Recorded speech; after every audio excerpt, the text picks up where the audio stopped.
Okay, 2010 Ford F-150 Platinum, which I'm sure that doesn't make any difference. So, LED taillights are bulbs. So, read up on it to start out with, and was basically what I got was the easiest way to do it was to put a new flasher in that was rated for LED bulbs. So I found one and proceeded last night to tear my dash apart to find this thing. And they said it was around the steering column. So I pulled the plastic panel off, I pulled the metal support panel behind it, I pulled this side panel off here, and I even removed the dash. And what I found is that there is no flasher in these, and the little click click noise that you hear is actually built into the dash component here. Once I removed all of this out, I could hear it from the back of this thing right here. So, and there's obviously, by looking at it, it's just a circuit board. So you could tell that there's no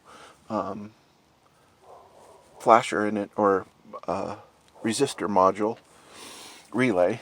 So then I decided to go and exchange my flasher, took it back because I didn't even use it, and get some of the resistors. Now guys have talked about the resistors getting too hot. I've used them before in that Harley there. They get pretty warm, but I don't think it's anywhere close to as dangerous as what everybody seems to think. So, and I'll test it here in a second and I'll show you what I'm talking about.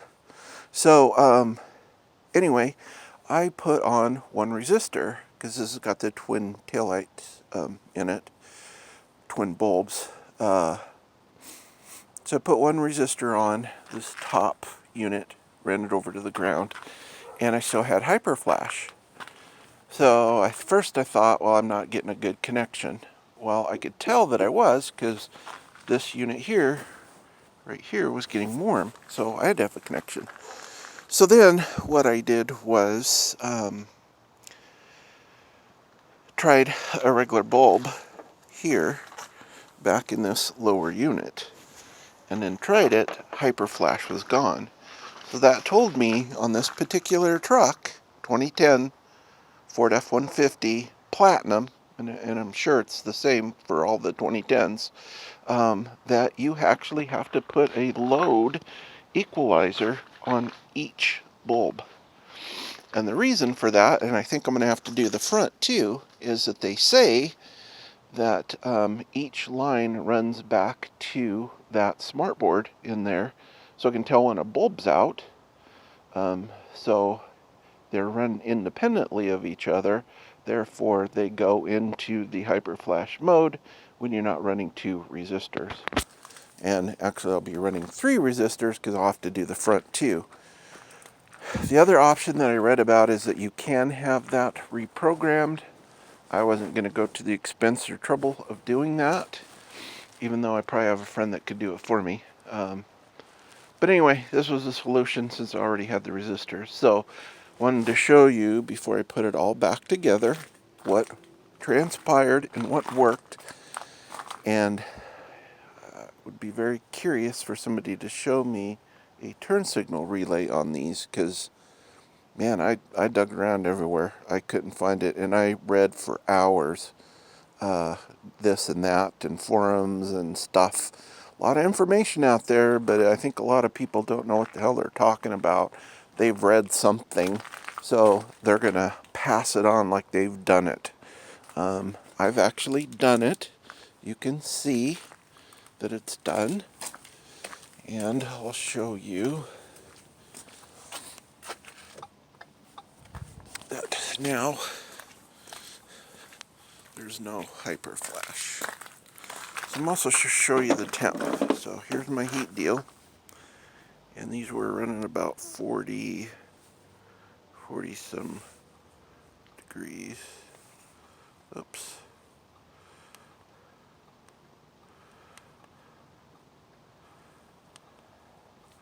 Okay. Oh, now it's not going to show it.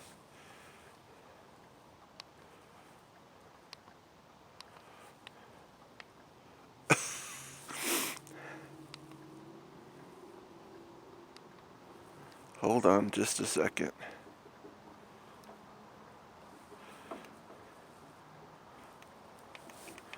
Yeah, I think my battery's dead. Anyway, my hand can touch this. And it's really cold outside, but as you can see, my hand's on it. So these particular ones aren't so hot that I can't touch it. Now, if you're buying, I don't know, maybe some Chinese-made ones, then that might be a different story. But I bought the Sylvania ones, LED load equalizers, and they aren't running that hot.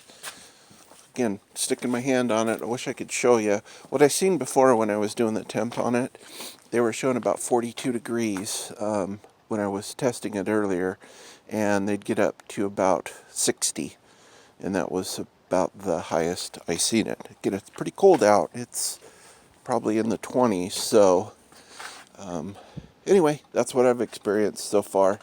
And if I run into anything else, I will follow up. But just didn't want anybody to have to go through the hours of research and the pain of pulling your dash apart and all this other stuff because people have never done this and are spouting off like they have. So that's my 2 bits. Thanks.